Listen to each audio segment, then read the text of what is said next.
All right, Steve, this week we're defying the laws of gravity, solving puzzles in Gravitational. It looks like the factory is more damaged than we thought. Damn it. God, what is this? The levels are rising quickly. I think it will explode.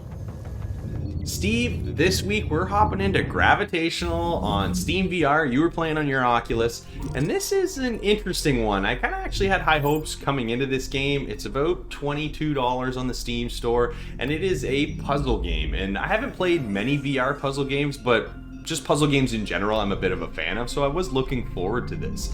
But unfortunately, jumping right into this one, I didn't love it as much as I wanted to. I mean, we're starting off as the main character, Sebastian, and we are on kind of this spaceship that is unfortunately kind of falling apart now. It's been kind of under siege and all the people have evacuated and you're the only one left. And the idea is to shut down the reactor and be able to kind of save your life as you go, and you build your way through, go room from room, solving puzzles.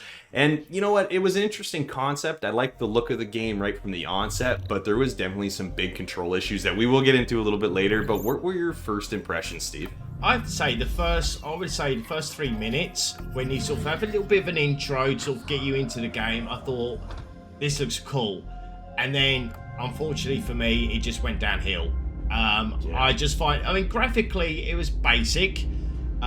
It was visually pleasing on the eye, but it just felt like, for me, it was lacking atmosphere. Like you said, you play Sebastian, you do have Isabel, who's like, kind of helps you to guide you through the levels to get to the reactor before it explodes. But, boy, this is lacking content. This is lacking so much content. I mean, like you said, you're in a wheelchair. There's 3 ways of moving around. I tried all 3. They do get you to try 3 types out straight off the hop. Yeah. So you got like a motorized wheelchair where you use your thumbstick just to move it around. And I suffered severe motion sickness. The second one is actually just to physically grab the wheels and turn them. And you could be going like mad and move about 1 inch. And it did not work. And then the option I went for was basically just forwards and back on the thumbstick, and then as you move, you hit the X button, and it'll point you in a direction. But the issue is, it doesn't always line up with the body when you look down at your legs. I know, and that's actually a huge problem in this game because you are traversing this world in a wheelchair, and it gets stuck on everything. Yeah. Like this game, it's interesting because when you're building these paths with the blocks that you have to move around, which is a cool aspect. I love the idea of how they, brought the puzzles and gave them to you and kind of let you work your way through the level. You can, use your wands to then grab the blocks and rotate them and connect them in certain ways to make bridges across gaps to get from point A to point B. And that's really all it is, though. It's very basic. As we work our way through the 15 levels, we do get different styles of blocks that then, the red blocks make a bridge, the purple blocks make a T. We were talking earlier, the yellow blocks that you have to kind of slide out of the wall and rotate. There's really cool ideas here, but the execution of it all was really lacking and mainly started because of the controls, Steve. It was a real pain in the butt to get around. They didn't make it very intuitive, and every level really looked the same. The only difference is the color of blocks that you were using and maybe just the layout of the actual rooms that you were in. But when you finished the level and went on, you went to the same anti-gravity elevator room to go to the next room, and there's a little bit of voiceovers, which also wasn't really done that well. I mean, it's super basic stuff, not a ton of emotion. For a VR game, it just really didn't feel that immersive. Yeah, it just lacked so much, and like you said, you have to hit switches to activate these gravitational fields for you to move around to get to certain platforms and levels.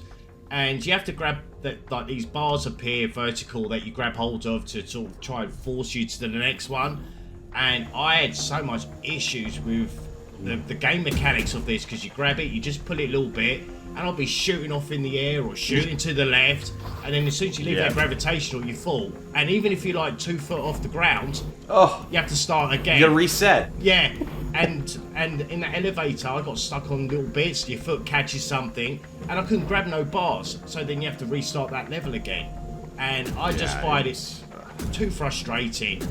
So, Steve, we've traveled through Gravitational. Thoughts aren't great on this one. We definitely didn't have the best time. I think we were both hoping to have a better time with this game. Again, it's only $20, but I personally don't see the value there. If you've got to score this 1 out of 10, Steve, what are you going to give it? Well, I mean, this game, like we said, is only like 2 hours long. Each puzzle's exactly the same, almost. The same cut and paste on some of the graphics.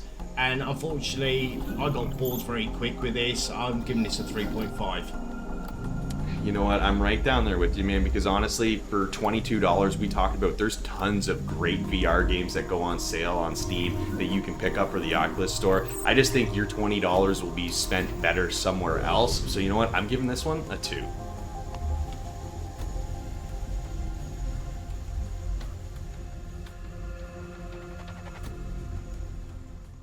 Gravitational has so much potential, but the lack of content with dull voice acting and similar backdrop with each level becomes very repetitive. With lack of interacting within the surroundings and poor game mechanics makes Gravitational feel very flat.